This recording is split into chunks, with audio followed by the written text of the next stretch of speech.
Hi, my name is Jake, and I am a bookish drummer.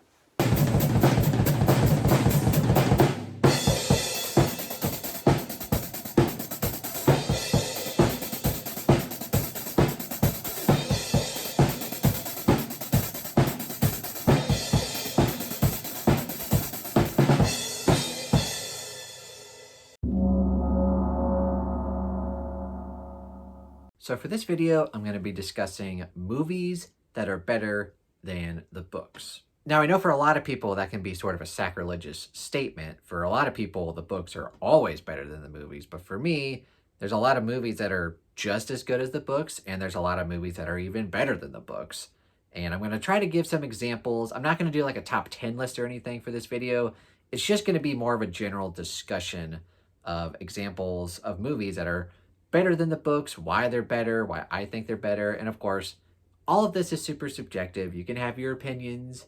You can think that books are always better, or you can think that movies are always better. But for me, I'm just going to kind of give some examples of movies that I do think are better than the source material. So without further ado, let's go ahead and jump right into it.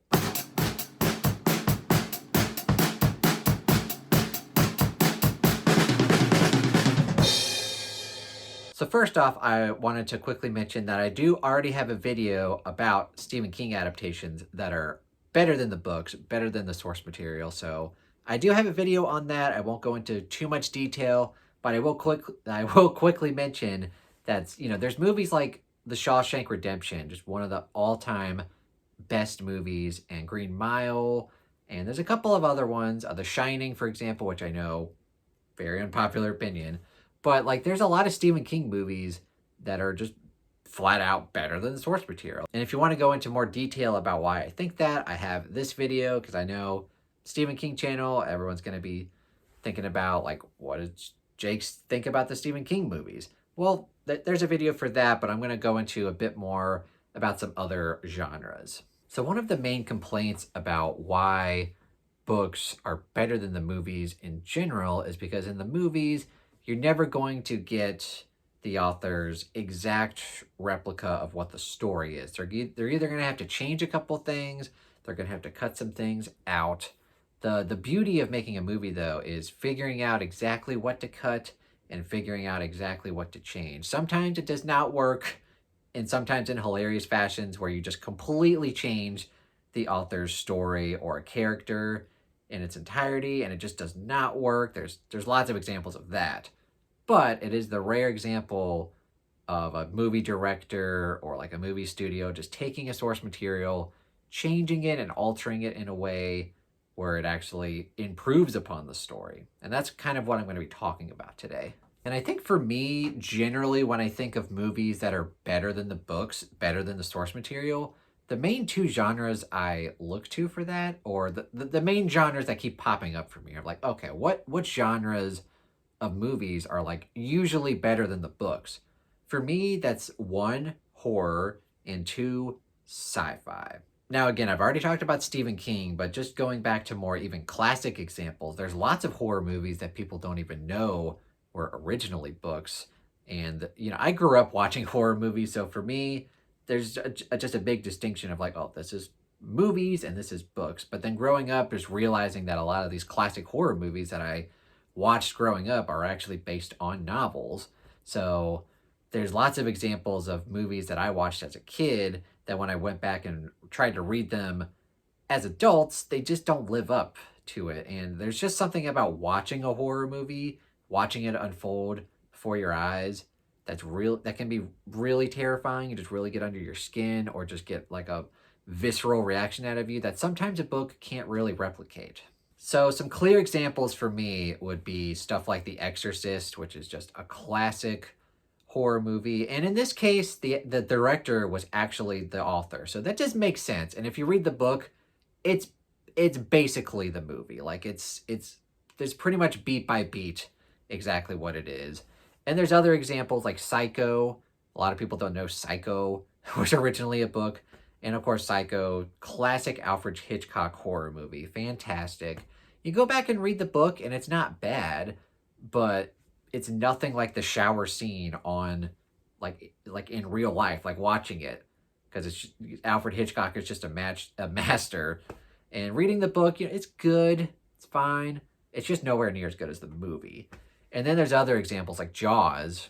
Jaws, one of the all-time best movie, and it was the first summer blockbuster. And of course, Steven Spielberg's first movie, instant classic. You go back and read the book, and the book is actually pretty good, but it's nowhere near as good as the movie. There's other examples too, like Silence of the Lambs, which is a great book, but in my mind, it's a superior movie. And it's also one of those rare horror movies that actually just like swept the Oscars, just like won Best Director, Best Picture, Best Actress, Best Actor. Just very a well-acclaimed movie that's very good, that's actually just better than the book. Oh, and another example is Rosemary's Baby. And again, that's like another example like The Exorcist, where just it's a short enough book that you can pretty much, if you have 2 hours to fill in a movie, like you can basically recreate that story beat by beat, and it's very faithful to the source material. But just the way that the director shot the movie and just the performances by everybody, classic movie that I think is just better than the book. Oh yeah, and another one. I just keep remembering more horror movies the more I think about it. But American Psycho is a fantastic movie. And actually, I think that one is just far superior than the book. The book I thought was very boring. And it's another instance of, you watch the movie first and then you go back and read the book, and you just don't have the same experience. That's another point. This video is going to be very rambly, by the way. That's another point. Like, for a lot of people who, read the books and then watch the movie, they have their first experience reading the book and they love it. And then they go back and watch the movie and it just doesn't live up to their experience of reading the book. Whereas for, a lot of my experiences with horror movies, like I said, I grew up watching all of these horror movies. So going and watching them and then going back and reading the book, it's just not the same sometimes. But the opposite can be true too, where, I read the book and then watch the movie and it's not as good. So I think sometimes it's not necessarily one is better than the other. It's just like you have your core memory with whatever you first experience or however you first digest that story. And then you go back and do another version of that, or another media or a medium version of that. And it's just not the same. So I don't necessarily think it's always one is better than the other. I think it's mostly just whatever we experience first is usually, how, rose-colored spectacles, right? Like just whatever you experience first is going to be better. I'm sure there's more horror movies that I can't think of off the top of my head. I'm kind of just doing this video very off the top of my head. So if I think of any more, maybe I'll make a list and put them up here, because I know there's a lot of just fantastic horror movies that are based on books, and just sometimes they're just better than the books. And so I think we've said like The Exorcist, Psycho, Rosemary's Baby, Jaws, American Psycho. So there's tons of examples of horror movies that I think are superior to the books. And then the other genre I was thinking of when I think of like movies that I think are better than the books is sci-fi. And probably the main example of why this is so is because usually with sci-fi, like if you get a really good, well-made sci-fi movie, it's just a visual spectacle, because a lot of the times they take place in space, or they take place on a foreign world, or it's about aliens, or it's just about something that's very like scientific and just like, it just looks good on screen. So visually experiencing it can be sometimes better than experiencing it in a book, especially if it's an older book with much drier prose. And sometimes you get, classic sci-fi where the characters aren't really at the focus. And so just reading about what these characters are going through and just the kind of like the dry prose that like classic sci-fi writers tend to use, it can sometimes be not good, a good experience for like a character-driven reader. The clear example for me would be Jurassic Park. And obviously I grew up watching that movie, and just, as a kid, like my fascination with dinosaurs just went through the roof with that movie. And it's one of those movies where like, even though it was made in the 90s, like the CGI still looks really good. And so it really stands up to the test of time.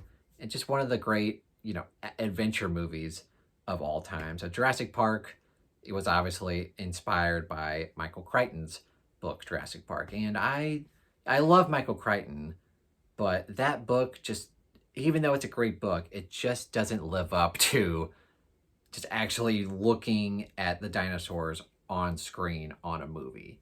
Like, it's a great book, but just it's not the same experience as watching Jurassic Park.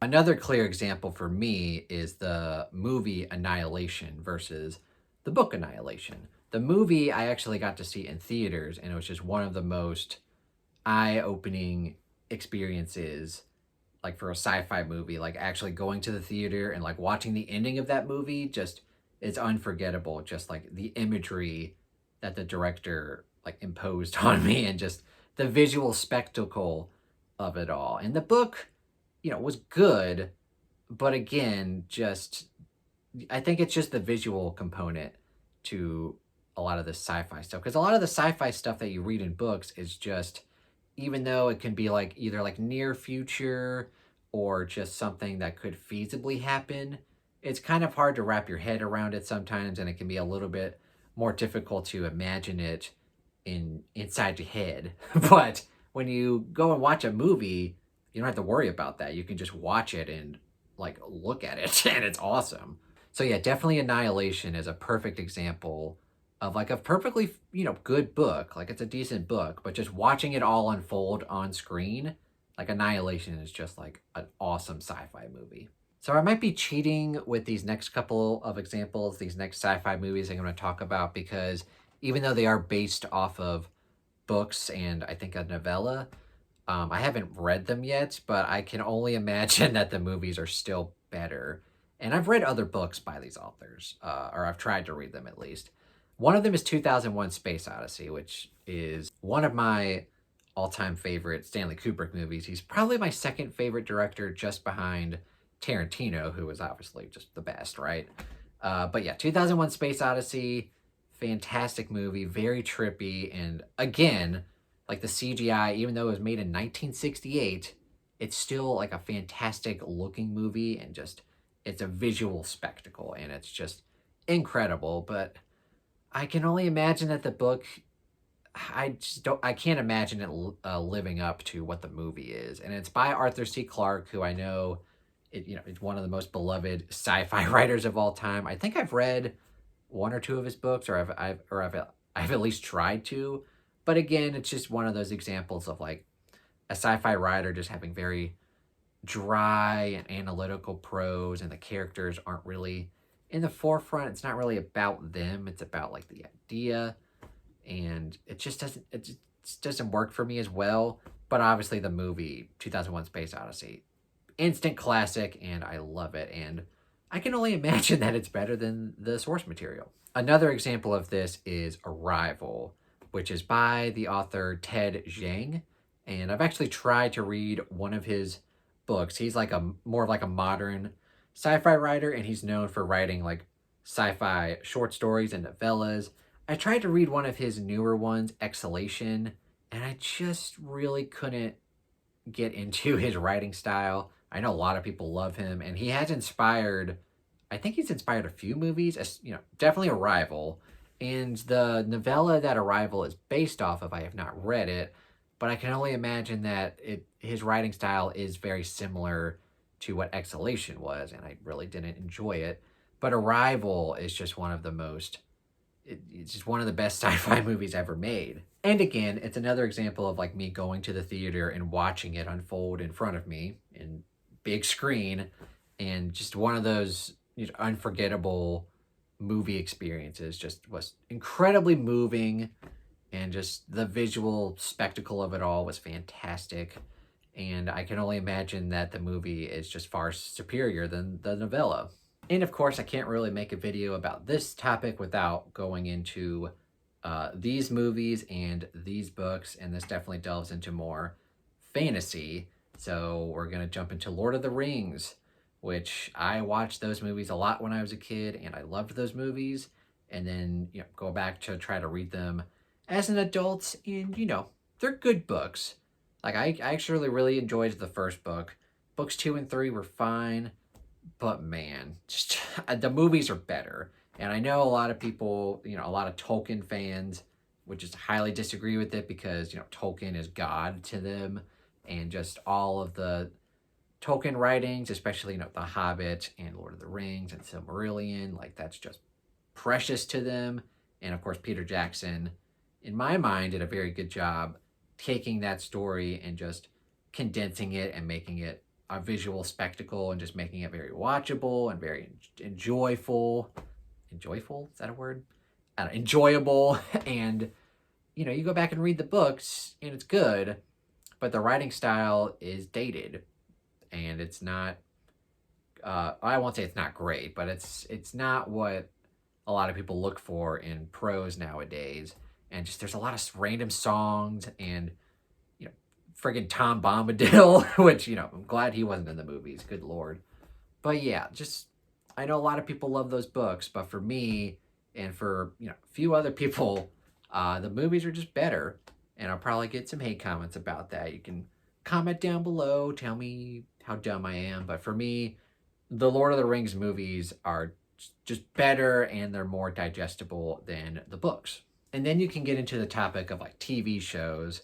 And obviously, A Song of Ice and Fire, I think the books are better than the show, especially, the later seasons are not very good and they kind of go way off book. But, even the first couple of seasons, like they're very faithful, but they're just not quite on the level of the books. But there are examples of TV shows that I think are better than the source material and they like take the source material to a whole other level. And probably one of the best examples of that is The Leftovers, which if you haven't seen The Leftovers, go watch The Leftovers because The Leftovers is awesome. There's a show on HBO, I think. Can't remember, but it's based upon a book by Tom Periardi. I can't remember his name. The book is pretty good. I read the book after I watched the show, and the show is only 3 seasons, by the way.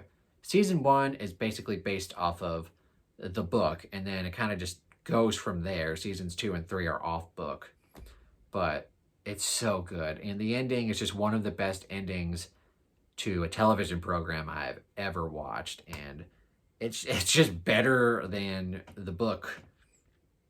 And I highly recommend it to anyone who hasn't heard of it or anyone who hasn't watched it. I loved it, and I do think it's better than the book. And my last example is one that probably most people have seen the movie or have at least seen scenes here and there from it, but they probably have never read the book or probably didn't have any clue that it was based on a book, but it would be Forrest Gump. Just throwing that out there. Forrest Gump was adapted from a book. I have no idea who the author is. I have no idea if the book is even titled Forrest Gump. I have no idea, but it just goes to show that sometimes you can take a source material that really doesn't have that much following and you can just go and make one of the best well-regarded movies of all time. So yeah, there are definitely clear examples, at least in my opinion, of movies that are just flat out better than the books. Okay, I think I've rambled on about this topic for long enough. Please let me know if you agree with me or disagree with any of the movies that I mentioned here. Put down some examples of movies that you think are better than the books down in the comments below. And also, if you want me to talk a little bit more about this discussion, especially if it's, on the Stephen King side of things, like I've said, I've already talked about Stephen King adaptations that I think are better than the books, but I could always go into further discussion of maybe Stephen King adaptations that are far worse than the books, or just, eventually doing like my ranking or like a top 30, 40, whatever, like Stephen King adaptations. If you guys want any of that in the future, please let me know down in the comments below. And of course, thank you so much for watching, and please subscribe to my channel and the Book of Stormer Discord. And if you want to support me financially, go check out my Patreon page. I also have my Amazon wish list if anyone would like to buy me a book. Thank you guys so much for watching, and have a fantastic day.